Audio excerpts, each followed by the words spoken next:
paid more attention to the tires than the pits, you would have been fine. Apparently, we had ridden out a tornado in a tent.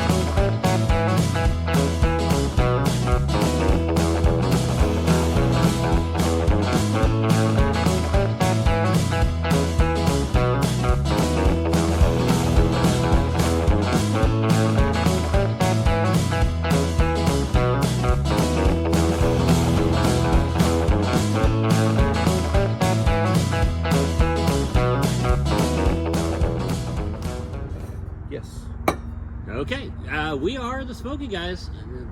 I guess that's the way we're starting this. Yeah, it works for me. Yeah. If you are wondering where we are tonight, we are at Casa del Price. Yeah, that works. Yeah, Casa del Price. And we have a police escort this evening, yeah. So that's the helicopter you're hearing.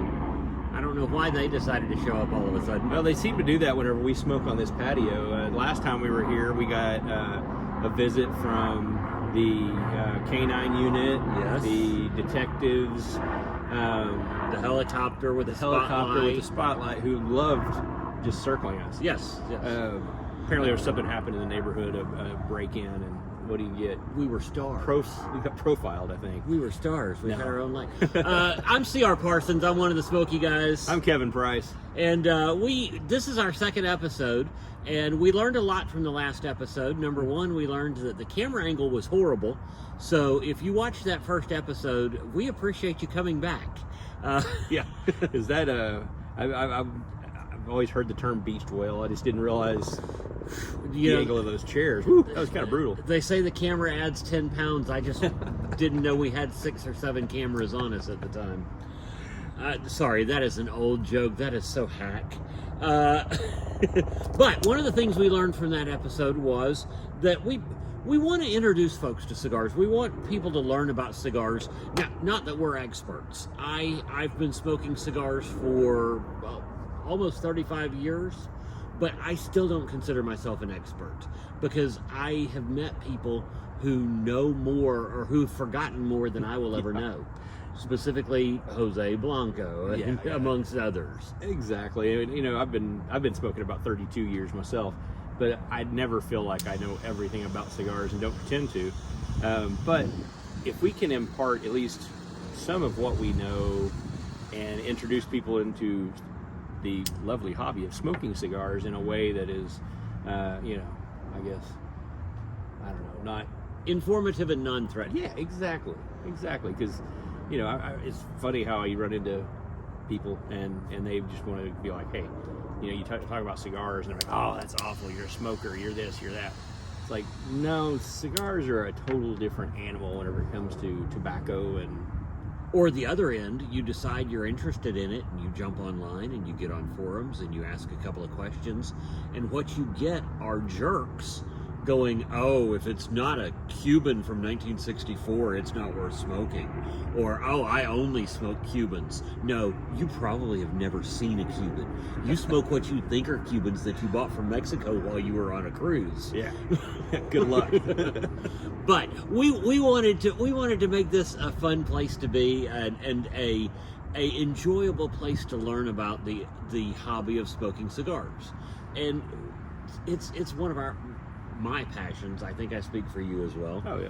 And so we just wanted to share some information on that as we go through the evening. We're going to talk about the same crap we talked about last time, as far as what's going on in our lives and all of that, because that's what makes this a podcast and not an instructional video. Yeah, things haven't changed all that much in a week either, so, hey. One thing that has changed, it is no longer February, which means it's no longer dry February. That means he can drink. I can drink. Yeah. And I'm not celebrating that because I need a drink. I'm celebrating that because it made no difference. No headaches, there was no extra weight loss from skipping the alcohol. No difference. Not a bit. And so I'm like, why would I go back to not drinking if I feel the same? Well, only without the enjoyment of drinking. Yeah, and my liver actually was clapping. I don't know if you can hear that on the camera or not, but my liver was really glad because now I'm not drinking for 2. So I can was understand that. having to make up for you. I can understand that. What are our options this evening? So our options this evening, just like I had last time, the Basil Hayden red wine cask finish. That's the bourbon option that I brought out here tonight. Different bottle than the one from before, because there is a bottle at Omerta that we're drinking off of, but this is my own bottle here at the house. Just an easy Sunday sipper. So I brought it out here just as something that's, like I say again, something just kind of easy to get through. Makes sense. And sweet, enjoyable. And then the Glenmorangie Tell of Winter Scotch. Yeah, one of my favorite bottles that I've opened. I've had it for a couple years, but I've just literally just opened the first bottle this year and started drinking off of it. And I really, really enjoy it. So I guess you know where I'm going to be drinking here in a minute. Well, then I think you and I shall both be drinking from the same bottle. Fair enough. Because I, sir, am going to go for the Scotch. I'm a Scotch guy by heart. So you had already cut your cigar. I haven't cut this one yet, and you brought us these. So typically when we get to talking about cigars on here, we'll try to. I don't know if we'll say we have a theme, but I would say that this week's theme, if we had to go with theme, is inexpensive cigars to help fill that gap of, spending $10 to $20 on a stick. Right. This fills that gap of, okay, I smoke 4 to 5 cigars a day. I can't be spending $100 a day on cigars. Well, as we found through getting online, you can actually buy some really high quality cigars for a little of nothing. Right. Cigars that don't cost a whole lot, but are generally fairly well made. And that's one of the keys is how they're made, how they're constructed, and how they smoke. And the other is the flavor. And this is one I have not had before. It's called the Royal Nicaraguan, I think it is. I don't have my glasses on. That's Can what it you read says. that? And so I can't tell you much about it. I can tell you a little bit about it. And when we get into talking a little more about the parts of a cigar, I'll discuss what I know about how this one's made. Well, the one little part you can talk about is, what did these run you? On Cigar Bid, and I don't know if you guys out there are familiar with Cigar Bid. It got me in trouble last year because I won a bunch of bids for cigars that I was not expecting to win, and I had to explain to my wife a very large credit card bill suddenly. I mean, I had plenty of cigars. I didn't have to buy for quite a while, but it just surprised me. So I don't want to say exactly what I spent on it, because roughly, just ballpark. Yeah. This was definitely under a $3 stick. Okay. And probably closer to the $2 mark. Nice. Which is really good. You can get some decent sticks down around $5 or $6, especially if you're buying from the online distributors as opposed to a brick and mortar. But this is that step lower to allow you to every once in a while have that $20 Plasencia or something like that. Exactly. And I mean, a lot of us cigar smokers, we like to smoke a cigar as we're mowing the lawn or just doing menial tasks around the yard or around the house. And these are perfect for stuff like that, where you don't want to burn up a $10 bill or a $15 bill, or even a $6 bill for that matter, of going around. Exactly. Something that may end up going out on you 3 or 4 times, or you may not even make it back to. I do that a lot. I'll come out here to work in the yard and I'll light up a cigar and then forget I ever did it, and it sits out here for a couple days, and I go, oh, that's what I was doing before I got into yard work. Yeah, there's a terrible feeling of lighting up a $20 or $25 cigar and then getting a phone call you can't get out of, and having to just set it down and leave it for an extended period and then go back and relight it, because they almost never smoke the same after they're relit. Right. And we'll talk about relighting at some point, because that's a whole conversation in and of itself. That may be a good one for us to bring our buddy Tomas into, because he does actually manufacture a cigar where he removes all of that, the vein, I guess it is. All the stem and veining. All the stem and veining. He removes all of that out of there, so it actually allows you to relight the cigar, and you can take 2-3 days to smoke a cigar from him, right? And going back to it and actually have no fall off. Yeah. So, but that's another topic for another time. It is, and I think he would be a good guest to have for something like that. First impressions. Scotch or cigar? Well, either both. Scotch is lovely. I think it's it's called Tell of Winter, and it really, it's crazy when they do these, how spot on they are. Mm-hmm. Because just sipping that just makes you think of sitting around with the fire going and enjoying the silence of winter and the temperature and everything. It just hits all the marks of that, and it just really, it's just a wonderful Scotch. But now the cigar, I'm enjoying it. I've only had a few puffs on it, but right. So far nothing offensive. Sometimes you'll get either they're way too pepper forward or something. I don't know. I just picked up like a lot of the earthiness. Yeah, I think early on. Hopefully it'll change as we go through, and the dynamics of it will be something a little more exciting. I would tend to agree with that. Well, let's talk a little bit about what makes up a cigar. Let's talk about the different parts of a cigar.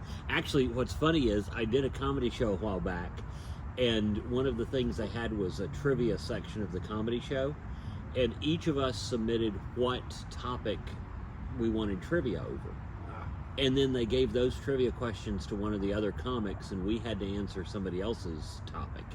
So you went in prepared. So I said, give me cigars. I know enough about cigars that a trivia thing on cigars, I think I can do well. And that got given to somebody else, and I had to answer questions on like RuPaul's Drag Race season, whatever it is. Oh wow! Yeah, it was goofy. But one of the questions that was asked of the comedian was, "What are the three main segments of a cigar?" Yeah. Okay. Gotcha. And of course, I'm sitting back in the back going, "There's more than three segments. There's more than three parts to a cigar." But they were talking about the big three ones. main components of a cigar. What actually makes up a cigar? Right. Yeah. Filler. Yep. Binder and wrapper. Yep. And that's really all it comes down to. And I don't think they're talking about Snoop Dogg. I was gonna say, it almost sounded like more like you're talking about a candy bar too. I was like, oh, the wrapper, the filler, the binder. Yeah, all my favorite candy bars have pretty much the same thing. Yeah, cigars are made up of really three different segments. You've got your filler, which is your bulk tobacco that's in there. And a good cigar, a high quality cigar, will have what they call long filler, which means that they've taken a leaf, and the segment of leaf is the length of the cigar. It's not like a cigarette where it's chopped up, or even pipe tobacco where it's chopped up and stuffed in there. It's actually, we've actually rolled our own cigars, thanks to Tomas. Yes. We have had the experience of taking leaves and bunching them up. You literally take leaves, fold them up, bunch them up, tighten them up, fold them until they are the size you need, and then you get your binder and put around them. And so that's what your filler is. And cigars can be made from a lot of different fillers. I know everybody has their preference. Do you have a preference of where your filler comes from, or what kind of filler is used? No, not really. I think I probably tend to go more on the Nicaraguan side, maybe. The Dominican. I mean, I think those are probably my two. Yeah. And probably the two most common, of course. Right. But yeah, those are probably my two favorites. Yeah. Well, Nicaraguan is one of my favorites. I like Dominican and Honduran. I like the Habano. Is it Habano? Habano, the Cuban seed grown elsewhere. Yes. See, again, we're not experts. I can't remember these names. But I think it's Habano that is Cuban seed. It doesn't matter where it's grown. It's still Cuban seed, so it's called Habano. But one of the things about Nicaraguan is usually it's got a little spice to it. Yes. I noticed this doesn't have a lot of spice to it. I think this is a combination, and this is done all the time. This is where cigar manufacturers make a name for themselves, is how they blend their tobaccos. And so I think this is a combination of Honduran and Nicaraguan, if I remember what I read. This is what you would call a Cuban sandwich. Exactly. It's just a bunch of stuff kind of thrown together. Yeah, I'm not getting anything overpowering off of it. I mean, it's a very mild smoke. Yeah, Darker wrapper, but very mild. Now, I will tell you, what we call mild is really medium. And I Let's say preface that. I say that because we have gotten in trouble with friends of ours when they wanted to try a cigar, and we're like, oh yeah, try this one, it's really mild. And they smoke it and they're like, holy mackerel, that's so strong.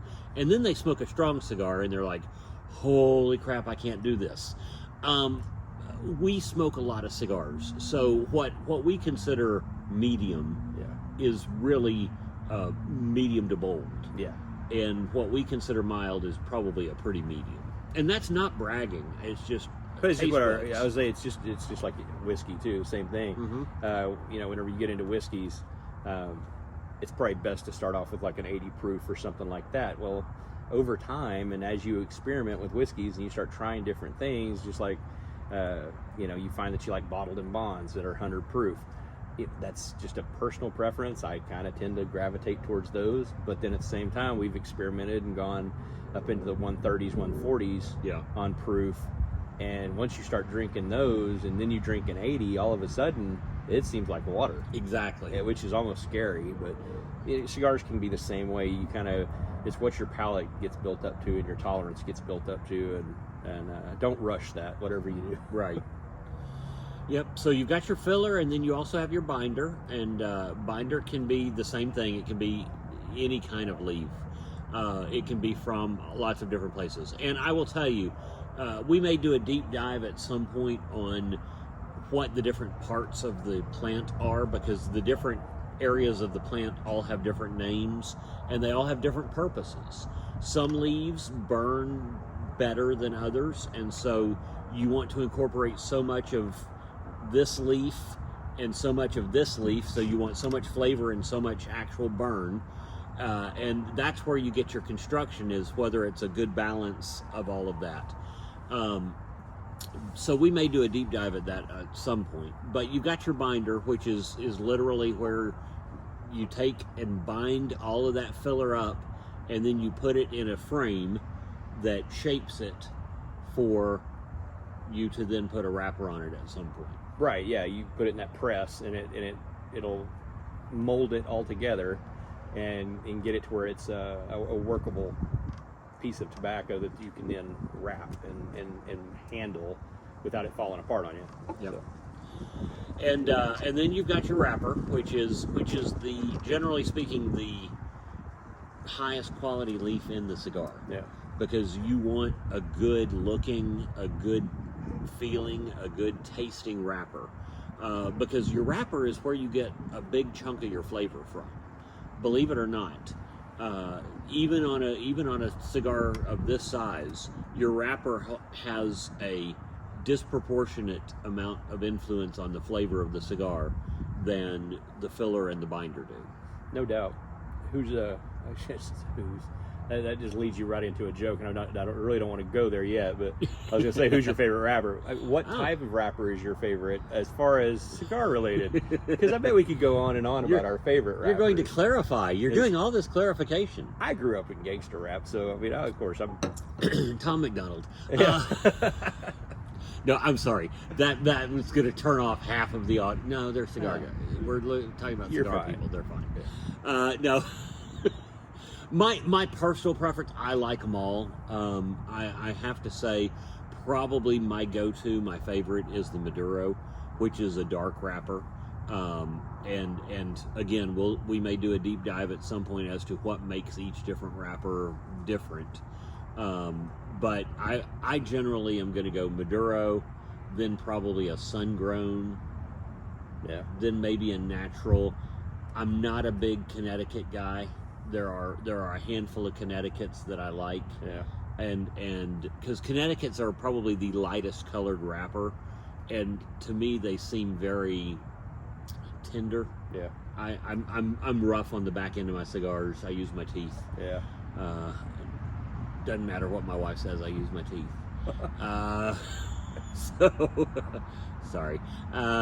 So for that reason, I'm not a big Connecticut guy. So that's, and The other one is what, Candela. Candela is the green. Candela, the green wrapper. Yeah. That's always a good one, actually, especially coming up on St. Patty's Day. Mm-hmm. That's always fun. You can get those Alec Bradley, the Filthy Hooligan, and some of those that are good Candelas. I had a Rocky Patel last year that was wonderful Candela. I was gonna say I'm partial to Maduro, obviously, but the other is Sumatra. Sumatra's a really good. really great wrapper. Yeah, and it's more of a natural, but it's a dark natural. But it's got so much flavor. But so much flavor, and yet smokes very mild. Yeah. So yeah, I'm with you on that. Specifically, the Oscar, the Leaf by Oscar Sumatra, is just a great cigar. Okay, I feel like we've been doing school. Let's talk about what's going on. I know you had a show this weekend. I did. I had a show up at Shangri-La up on Grand Lake at the resort there. It's a wonderful place. They always have a great staff that takes care of us. They the crowd's always good. This time of year, you're on a lake, so it's kind of off season. Right. So really what you get is a lot of the folks that just live in the area that kind of wander in for a drink or wander in for dinner and stuff like that. And that's pretty much what we had this time, or I had. It was just a solo show. But met some really cool people that hung out with me all night long, and they tipped really well, which is always fun. But most importantly, kind of struck up a friendship with this table, and turned out they originally were not too far from me. They used to live here in Bixby, so they were not too far away, and we know some of the same people. Nice. And then they kept buying me whiskeys all night long, and yeah, can't go wrong with somebody that'll do that. It was a great night. Nice. But yeah, show went good. I played a lot of requests, and they seemed like everybody really enjoyed the original music, which is always, at the end of the day, that's what we're doing it for. Right. Trying to get our own music out there, but yeah, it was very good. How about you? What would you do this weekend? Well, I have a question though. Oh yeah. Because they don't know this, but I do. This guy is a guitar horse, and he has more guitars than I have shoes, and that's not because I only own one pair of shoes. Which guitar did you play this weekend? This weekend was the let's see, I took the Martin D35, the Sunburst. It's kind of been my go-to lately. It works really well with that Bose system that I use, and it just sounds great. It plays like a dream. It's like a 1937 reissue or whatever you want to call it. Martin does this real cool thing where they will do. They'll take the schematics of a 1935 or 1937 or some older model guitar, and then they'll reimagine it to today's standards. And so it'll have a lot of the engineering processes that they're using today that would have made those guitars even better, I guess. Okay. So yeah, it's really kind of a cool. I think it's the 1937 reimagined D35, and again, just booming tones and a lot of bass in there, and it's fun for an acoustic show, solo acoustic show, because it eats up a lot of that empty space of a room. Gotcha. Nice. So yeah, I enjoyed playing that. Very cool. Very cool. And that's the one you got when you thought you wanted a Gibson, right? Yes. Yeah, I actually bought a Gibson J45. Went down to see my dudes down at Tone Shop Guitars in Addison, Texas, and shout out to Pat. But yeah, I went down there, and I just had I had it in my head that I was gonna be a Gibson guy, and I was gonna get my first Gibson, and I was gonna bring it back, and it was gonna be my workhorse. And got down there, picked it out, played it, and really liked it. And they put a pickup in it for me, and got it all fixed up, and I drove it back up here and rolled it into practice one night and plugged it in, and the pickup didn't work. And we'd already tested it in the store, so I don't know what happened between leaving Dallas and getting to Tulsa, but something happened and the pickup quit working. So very next day, it snowed, and it snowed, and it snowed. Yep. And I'd already called them because I knew I had like 48 hours to take it back. And so I called down and talked to Pat and said, hey, you know, I bought this guitar. And he's like, yeah, I remember you, you know, of course, Tulsa, I remember you. And I said, you know, what can we do? And he said, well, you know, if you can get it back down here, we can get in there and fix the pickup. Right. And that's okay. You know, so I took off work, drove down in the snow the next day, and they took it back into the shop. And while they were back in the shop, I went into the Martin room, which is my go-to guitars are all Martins. I've got a whole mess of them. Grew up with that sound. Yes. And I picked up that D35 sitting on the wall, and has the exact same sunburst as the J45, and it just looks like the same guitar basically. But yeah. I picked it up and started playing it, and in a minute one of the guys came through, and he stood there and watched me playing it for a minute, and he goes, you know, I think that guitar is more you than the guitar you bought. And I said, yeah, I got a feeling you're right. Is there any way we could remedy that situation? And he said, yeah, we can make that happen. And so they went and they went ahead and fixed the guitar that I'd taken home, and came back in and made me a heck of a deal to trade it back in. Nice. Get the guitar I really wanted, didn't realize I wanted. Yeah. But it's the guitar I needed.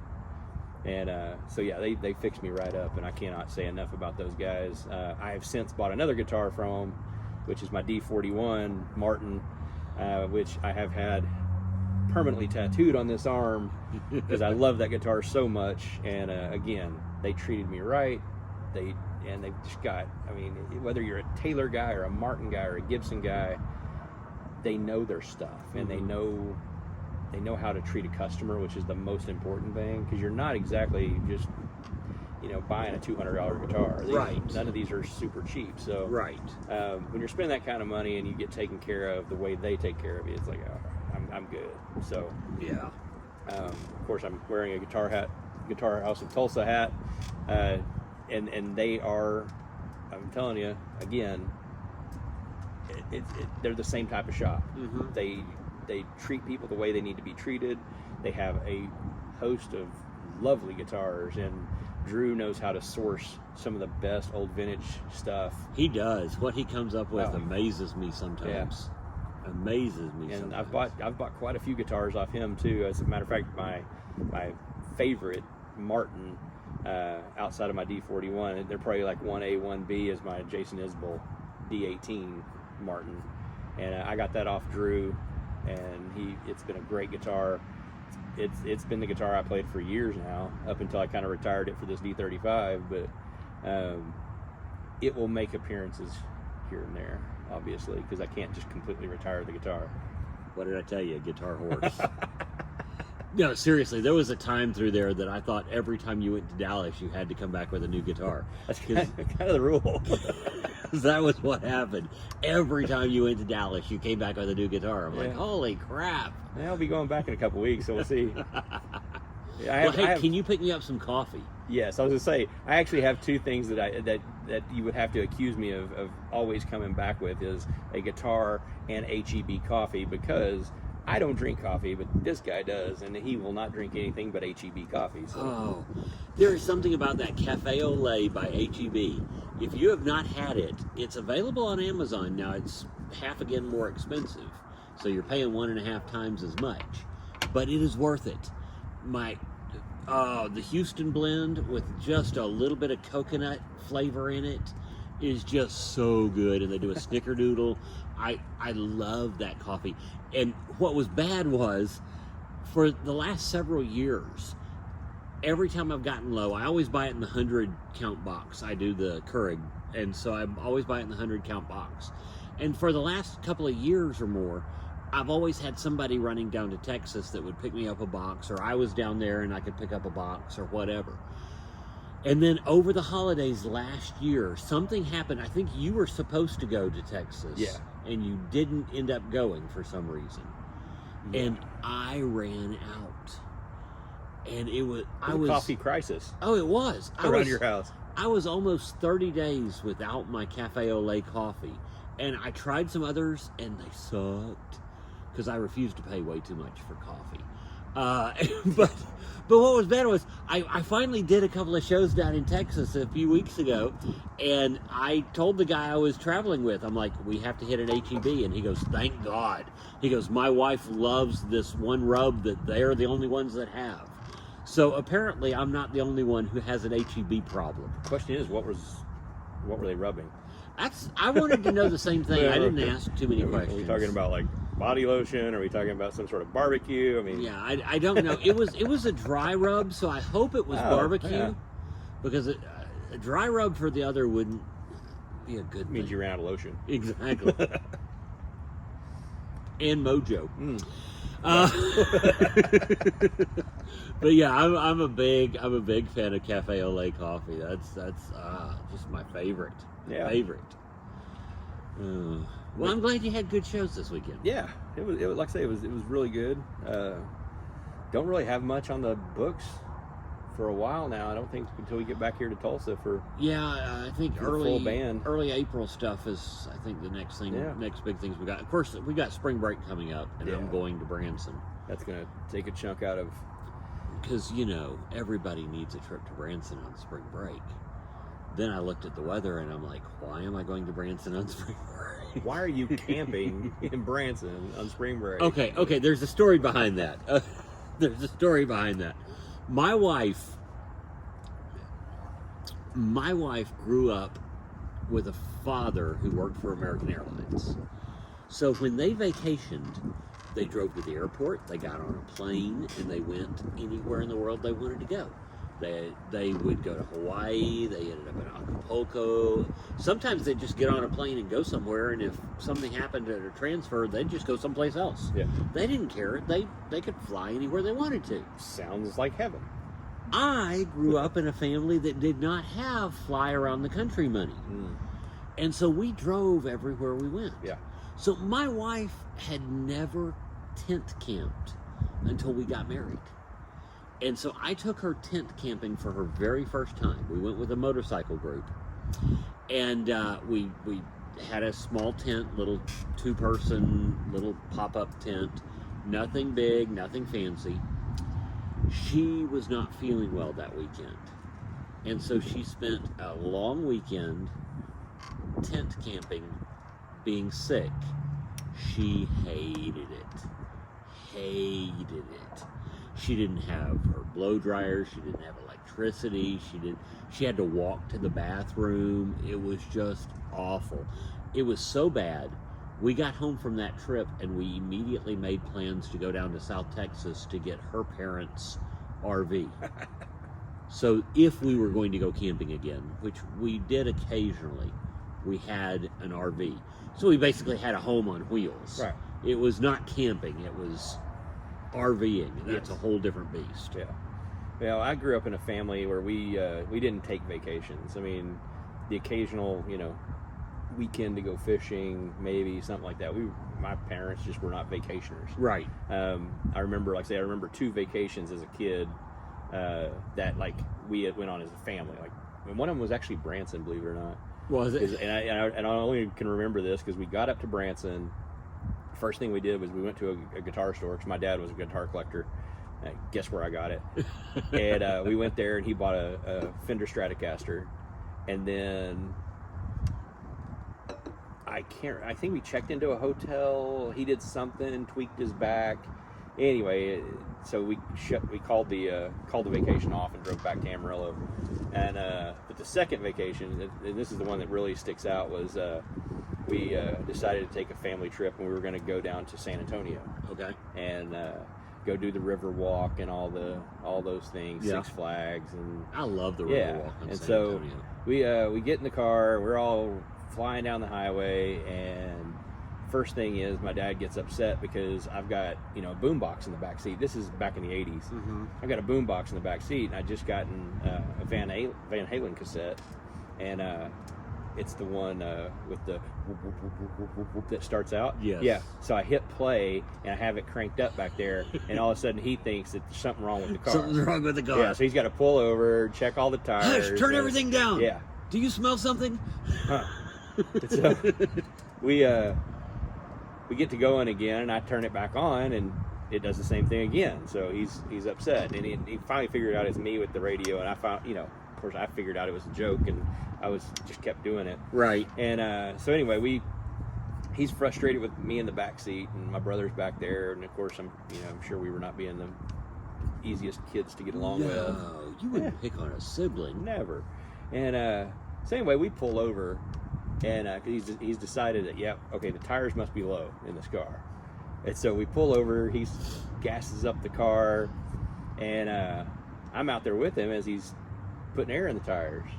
Well, he was too busy watching this gal that was working in there. She was well endowed. She had great tracts of land. Yes. And so he's sitting there. He's paying more attention to her than he is the tires and the air pressure in the tires. And so he's filling these things up. And I think I got back in the car and said something to Mom, and Mom had already caught on to what he was doing anyway. And I'm sure I didn't help the situation. Tattletale. Yeah. So. We get to flying back down the highway, and all of a sudden one of those tires just pops, bigger than Dallas, just boom, and we all kind of start laughing, and it makes Dad even madder. Right, he's furious. Right, and my mom very nonchalantly goes, "Well, I guess you got your T's crossed. You should have paid more attention to the tires than the tits, and you would have been fine." That was a real quiet ride to San Antonio. I'll bet. Surprised we didn't just turn that car around and go back to Amarillo. No kidding. That would not have surprised me in the least. Oh, no, he wasn't sure he was going to get let in the house after that. That's why he didn't turn around. At least at the hotel, he knew he paid for the hotel. Yeah. He didn't get in the room. He had a good chance of staying in there, maybe. You see, we tent camped. We camped a lot as kids. I come from a blended family, so we had 6 kids. And 2 adults, obviously, because that's the way it was back then. No, it was back then. Nowadays, you can have 13 adults and 2 kids. Who knows? But so we would tent camp, but we had a huge camp that we would set up. We had old canvas tent, but it was so big it had a center room and then 4 wings that would come out from it, and then we had a pop-up camper. And of course, my dad would never make a reservation anywhere. So we'd pull in, and we never left until he got off work. So we'd be pulling in at 10, 11 o'clock at night. Well, campsites are closed. Yeah. They're not letting people in at that point. So he would talk our way in. And then we would set up in the dark, in the quiet. And you have to understand, my dad trained us for this. Yeah. We would literally at the house have practices where we would practice setting up and breaking down camp and doing it without saying a word, and everybody knew their job and knew where they were supposed to be at every point, and we could go in, set it up, and be asleep in 30 minutes or less with 6 kids doing all of that. Yeah. It was amazing. Many a time we would pull into a campsite and we would go to sleep, and the next morning we'd wake up and the people next to us would be going, "What the hell?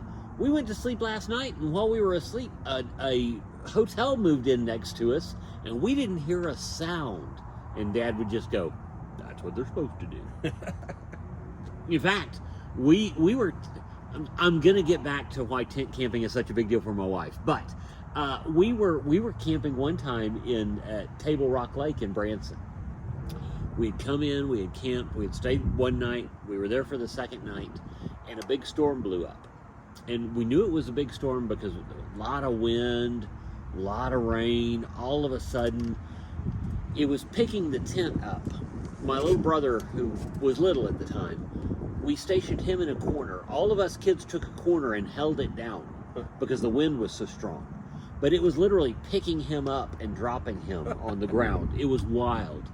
And so when it was over, it was fairly quick. I mean, it felt like forever, but it went by fairly quick. But when it was over, we were all tired, so we immediately went back to sleep. We wake up the next morning, and we walk outside, and everything is destroyed. Most of the camps are empty. The few that are still there, the the campers are turned over, RVs are turned over. So we come getting out and making breakfast and everything, and one of the rangers comes up to us and goes, "Where did you guys come from?" We're like, Right here. we were in our tent and in our camper. He goes, "No, you weren't." He said, "There was a tornado came through here last night. It destroyed the bathrooms, which were made out of cinder block. And so we've had to shut the entire campsite down. We didn't know y'all were here." Apparently, we had ridden out a tornado in a tent and didn't know it. Well, tents aren't made like they used to be. Obviously, that canvas was tornado-proof. That's right. Maybe it that's was. just something we need to, get back to. But yeah, it was funny. So anyway, my wife, that was her one experience tent camping. And so she's never tent camped since. Oh, wow. Never. But this year, her sisters have been the last couple of years going up to Silver Dollar City Campground and staying for spring break. And we used to, when the kids were younger, we would do season passes to Silver Dollar City. And I grew up going to Silver Dollar City, obviously, because we went to Table Rock Lake. So I've watched Silver Dollar City grow from this little podunk, literally dirt road amusement park to what it is now, and it's amazing. So her sisters have been tent camping for several years now over spring break, and so this year she decided that that's what she wanted to do. So we are attempting to tent camp for spring break, and the weather does not look like it's going to cooperate. Nope. I think the high the first half of the week is supposed to be 47 with a low around 25. Nice. Which will be interesting in a tent. Just balmy weather. Yeah. That's gonna be great. Yeah, if you're I'm from, taking a if swimsuit. you're from North Dakota, it's awesome. Minnesota. In Minnesota. Yeah, they love that. This is just good regular weather. Yeah. I was trying to come up with a saying there. That's You would okay. think I'd be quicker than that as a comedian. I'm not. You keep saying tent camping very incessantly. Tent camping. Tent camping. I mean, is there other types of camping? Oh, absolutely. Or are you just afraid you're going to say tent camping, which is Well, totally that would be a thing. whole It's different thing, and I don't think my wife would be involved. You never know. Don't judge a book. I'm just Nah. saying. She might be all in. You might say, Nah. "Hey, honey, we're going tent camping." What'd you say? You're going tent camping? No, we're going tent camping. No, she has All right. she has told me in no uncertain terms that she had one pair and she was done. She sucked on her mom's and she was done. She didn't want any more. No matter how often I asked her to try. No. Here's the thing. There are lots of types of camping because you've got glamping, which is where Yeah. you go somewhere like Natural Falls State Park has these really cool yurts. I think you're the one that told me about the yurts.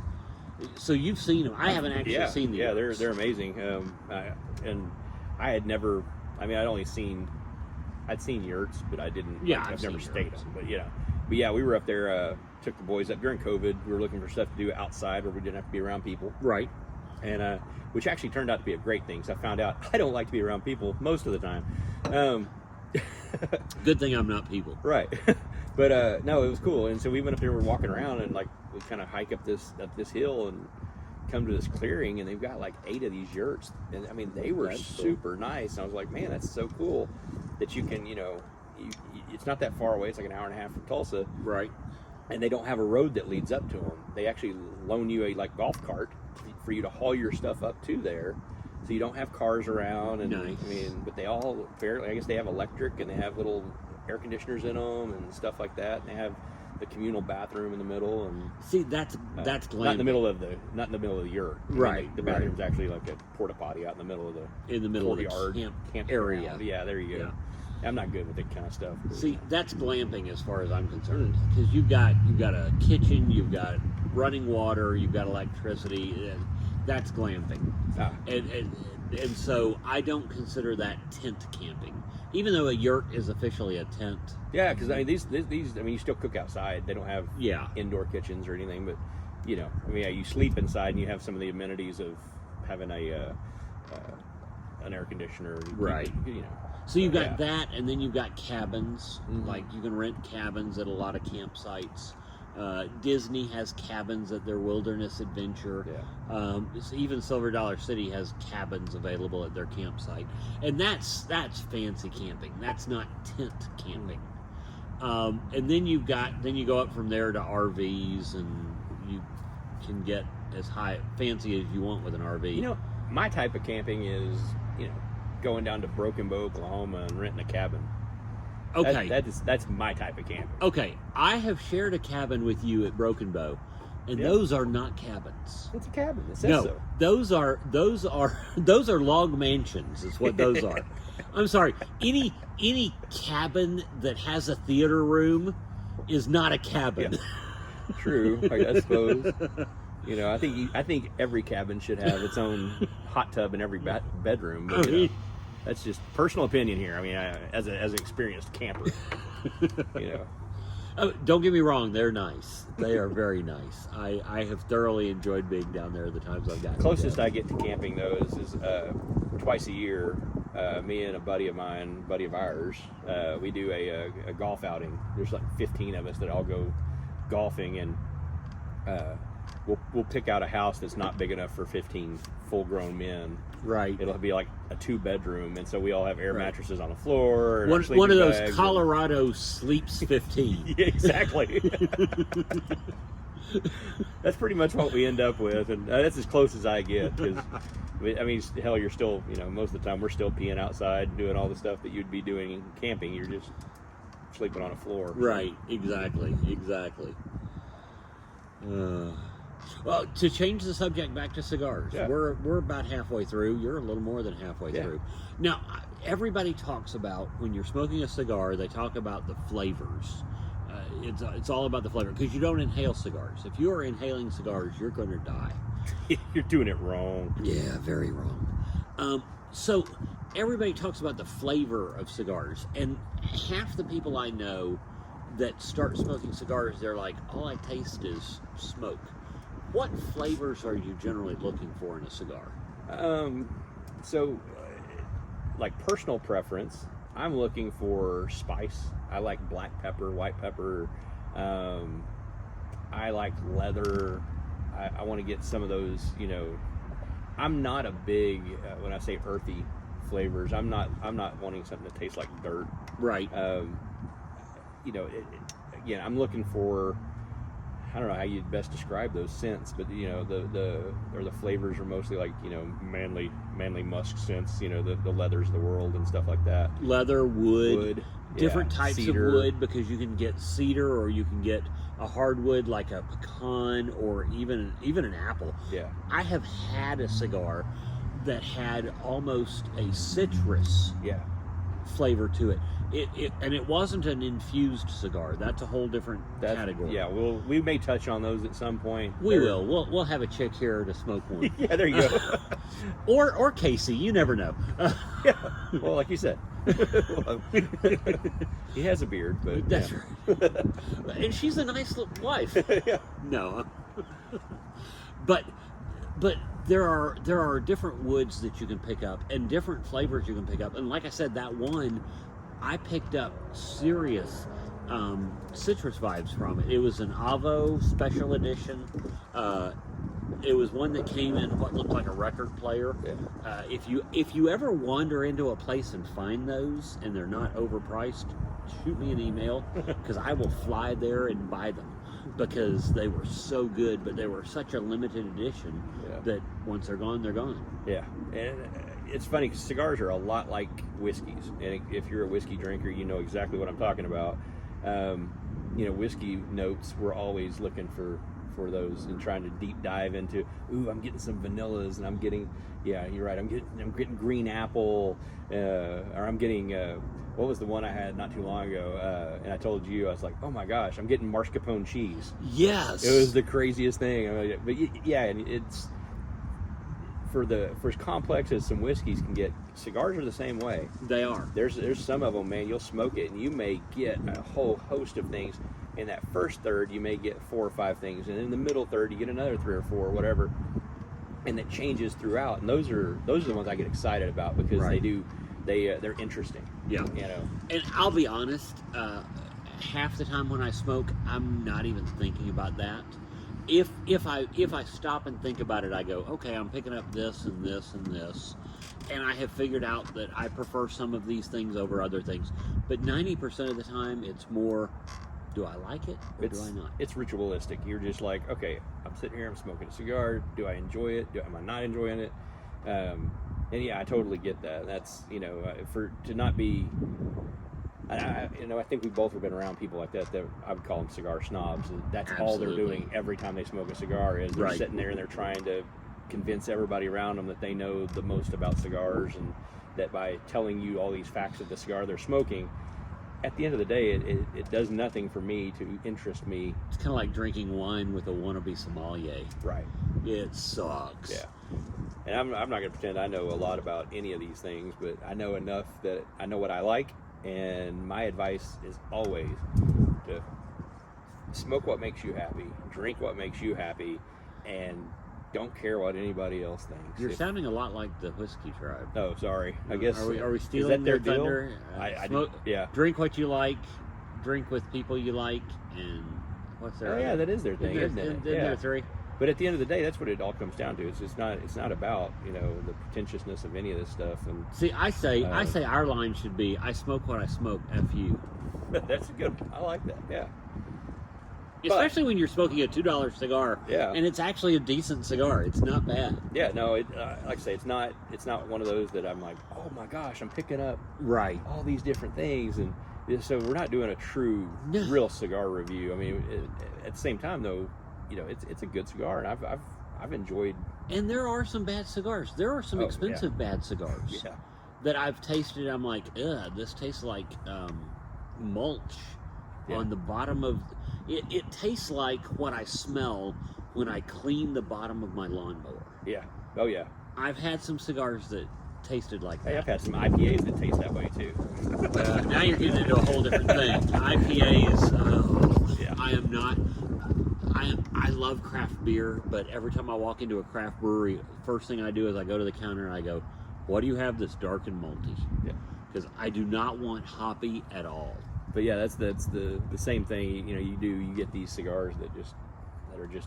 I had that one I think I told you about, and I swear to God, from the minute I lit it, it smelled like a campfire, but like a bad campfire where you had like moldy wood. Kentucky fire cured. Yeah, I had the same reaction. I love campfires. I love the smell of campfires. I am one of those weird people that whatever direction the smoke is blowing, I will sit in that direction because I want to smell like a campfire the next day.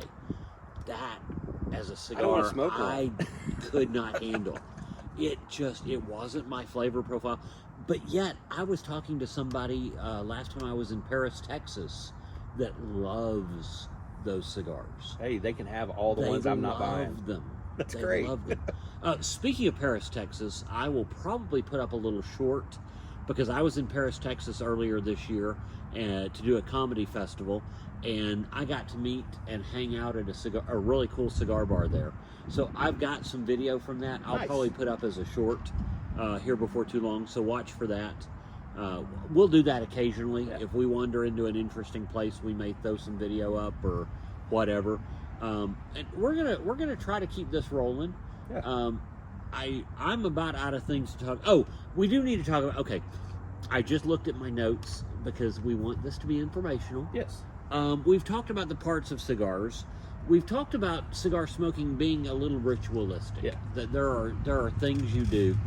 Let's talk a little bit about what some of those rituals are before we close out this show. Because we do all have our own little. Oh, absolutely. Little what do you call it? Little habits, yeah. Favorite things. Exactly. I think a big one for superstitions, if you will. Yeah. When it comes to cigars. I think a big one, like where you and I are pretty opposite, is the way we cut our cigars. Absolutely. I mean, absolutely. You tend to go with a straight cut more often than not. I think. More often than not, I'm a straight cut guy. I know you're a V cut guy. Yep. And I realize that sounds very sexual. Which probably makes you enjoy your cigar more. Yeah, probably. Because every time you put it in your mouth, you're getting a little V cut right there. But there are several ways to cut a cigar. And what you're doing when you cut a cigar, let's go back to your wrapper. A wrapper is a full leaf. It is just a complete leaf that's wrapped around the outside of the cigar. But because of that, you get to the end, and a full leaf, it can only go so many directions.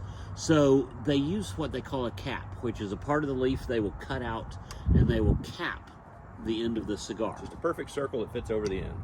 Yeah, if it's a rounded end cigar, right? You know, that's we got all kinds of others. There are all kinds of different shapes, and we'll get into that at some point. But there's a cap, and all you're doing when you're cutting a cigar is cutting that cap off just to get to the tobacco.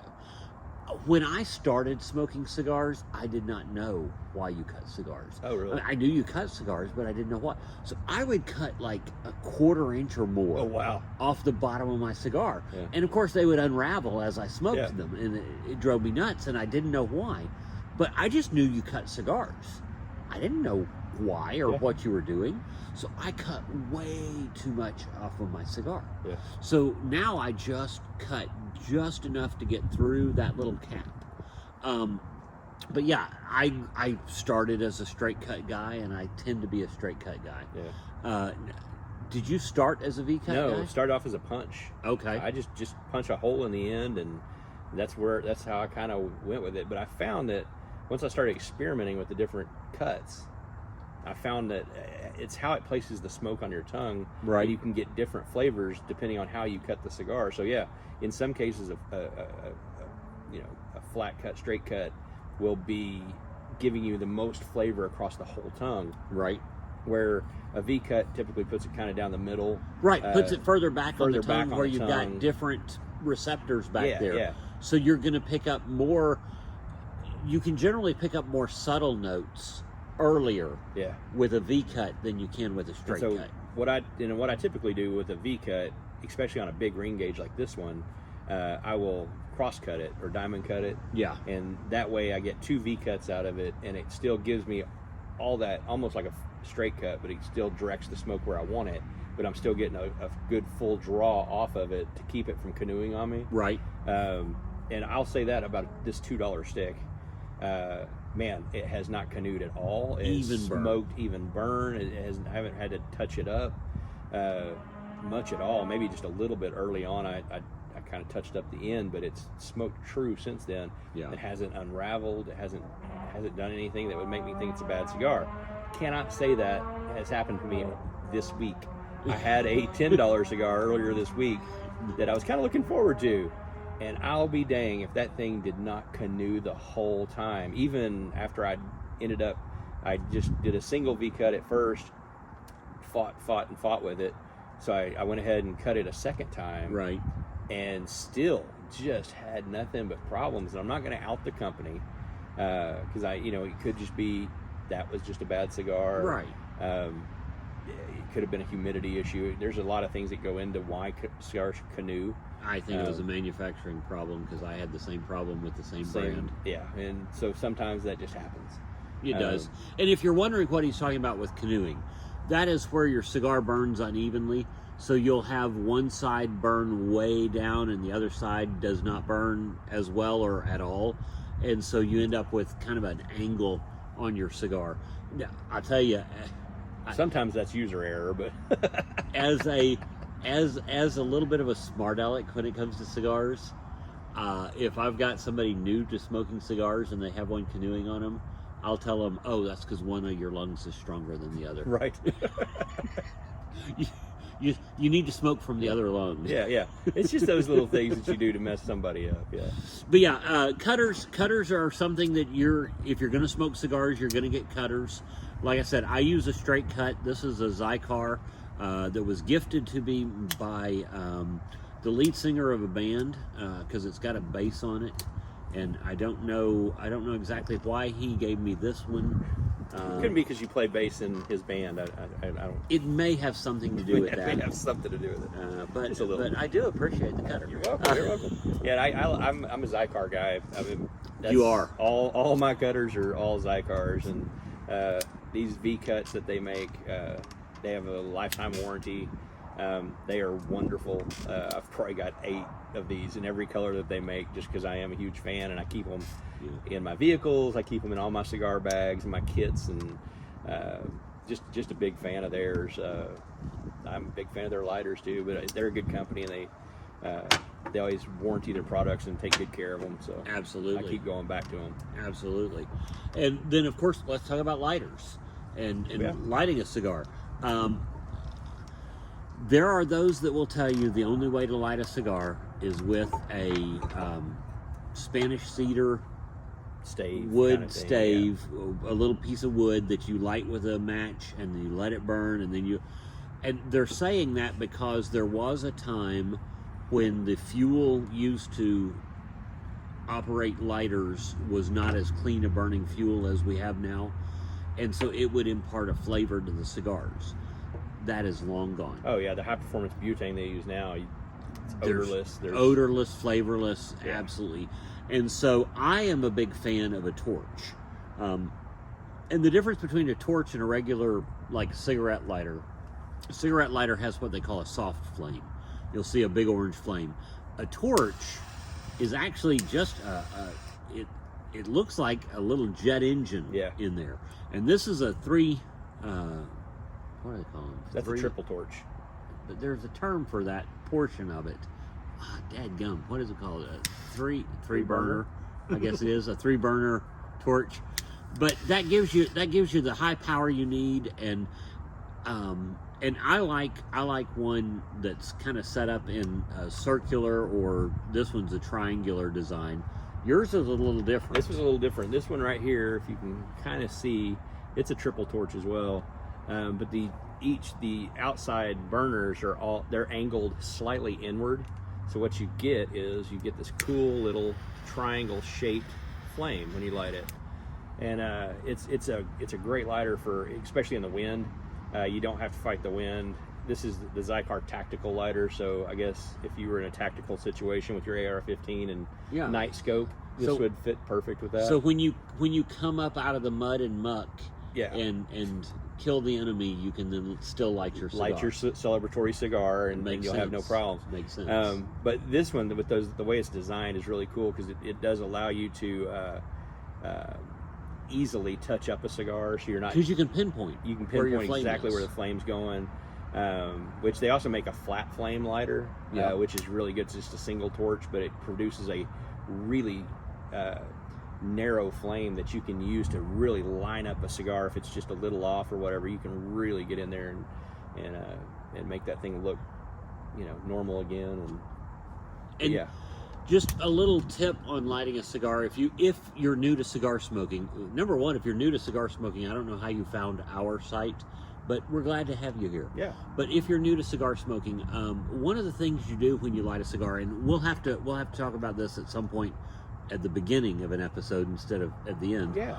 But when you light up a cigar, one of the things I like to do is what they call toast the foot of the cigar, and the foot is the end you light. And so what I do is I light my torch and I spin my cigar just outside that flame, just so it gets a little heat. And the reason I do that is because it's kind of like lighting a candle before you light a candle. Sometimes you want to light a candle and let that wick burn a little bit so that it burns more evenly as it goes down. The same thing's true with a cigar. You want to make sure the entire foot of the cigar is well lit when you go to smoke. So I toast the foot a little bit, and then I'll puff and turn, and then blow on it, and you can see the red, and you can see if everything's lit. You got it all even. Because a lot of times the trouble people have with cigars and canoeing and everything else comes from their lighting of the cigar. Yeah. If you're one of those people who doesn't know and just lights up, just sticks it up there, and you're gonna have problems. You're gonna have an uneven burn, because you're gonna have a stripe down your cigar where you lit it. And so cutters, lighters, a good cigar. Any other equipment that you need to smoke a cigar? If you're going to store them at home, get a good humidor with proper humidity. Those Boveda packs, they're they're awesome. I mean, when I first started, we didn't have stuff like that. It was all about just using, getting a gallon of distilled water and trying to do it yourself, trying to maintain it. Yeah. Now they've got Boveda packs, which I think there's probably some other humidity packs out there, but they do a great job. And I will tell you, when you start looking at getting into the hobby of smoking cigars, if you're not going to be one of those, if you're not near a cigar shop where you can just go buy one stick at a time, or if you don't want to buy one stick at a time, if you want to buy in larger quantities, a lot of guys I know, when they start out, they're almost afraid to buy a humidor because humidors aren't cheap. No. You can get some inexpensive ones, but a good humidor is not cheap. Don't feel like you have to get a fancy humidor. We have a buddy who uses what we call Tupperdoors. Yeah. It's literally a Tupperware container Yeah. because it's airtight, but it's a Tupperware container. He throws a Boveda pack in, which maintains the humidity, and then he just makes sure it's in a place where the temperature is good. Yep. And keeps his cigars perfectly fine. I know people who keep them in Ziploc bags with Boveda packs, and they do just fine. Yeah. So don't feel like you have to jump all in, or you have to go to the top end of anything. Enjoy it where you are. Yeah, I would say my first humidor, I actually got through one of these online. At the time, it wasn't online. I think you had to call an 800 number. It was like buying the 16 CDs for catalog. Yeah, it was like a catalog store, if you will. But yeah, they had a deal where you paid $30 and you got 10 cigars and a humidor, and I still have that humidor, and it still maintains perfect humidity. And I've had that thing for every bit of 30 years. Absolutely, it can be done. And it's just good. It's good. It was just a cheap little Spanish cedar humidor. Yeah, but it does the trick, and it's still one of my favorite little humidors I keep around. Because I've got humidors all over the place because I never know where I'm going to be smoking, so I've got to keep them close. Yep. But yeah, that's one of the few things I would point out. A good cutter, a good lighter. If you're going to store them, find some good humidity, a way to keep them. I've even heard of people throwing them in Ziploc bags and putting them in the crisper of the refrigerator. I mean, now, I would hesitate to do that because the cold temperature can have an effect on your tobacco. But if you're just doing it for small periods of time, right? Ideally, think of where tobacco comes from. It's from the equator area, the closer to the equator. So I always aim for 70 and 70. 70% humidity, 70 degrees. And a few degrees off and a few humidity points off does not bother me. But that's what I aim for. Exactly. That's pretty much the key. And at that, I mean, I really can't think of anything else, at least for this. Yeah, for this educational board. There's no need to deep dive into any of it. Yeah. I have to tell you about the comedy show I did this weekend. Oh, yeah. Oh my gosh. It was so much fun. And I have to give credit where credit is due. And if you're into the comedy world and you steal this idea, I'm going to come after you, because this was a genius idea by a couple of friends of mine. It was a Dungeons and Dragons themed comedy show. Okay. And it was called Saving Throw. And if you're into Dungeons and Dragons, you know what that is. He's not. He's not a nerd. He pretends to be sometimes, but he's not a nerd. I grew up with Dungeons and Dragons. But here's the thing. It was so cool because they had 5 or 6 comedians, and they had one guy who was the dungeon master. And so you would go up and you would roll a 20-sided die, and what the number you got, that's a 20, you know what a 20-sided die is. I know what a 20-sided die is. Okay. I was just sitting here thinking, I was like, wow, that just seems excessive. I play craps. Can you imagine what a 20-sided die would do to a craps game? It'd make it much more interesting. Maybe.